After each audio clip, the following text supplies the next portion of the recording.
ပကံမဲဆက်ကြာဆုံးပြီးနောက်ပေါ်ပေါ်လာတော့ခဲအမိကိုဖော်ပြပါ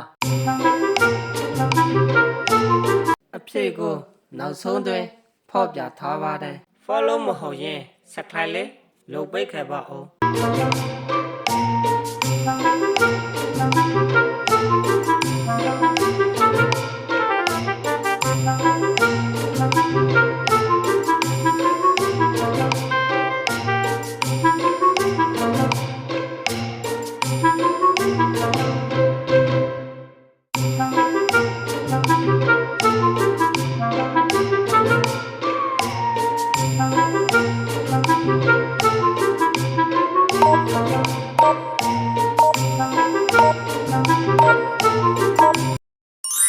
အဖြစ်မှန်ကပေးရခဲ့ဖြစ်ပါတယ်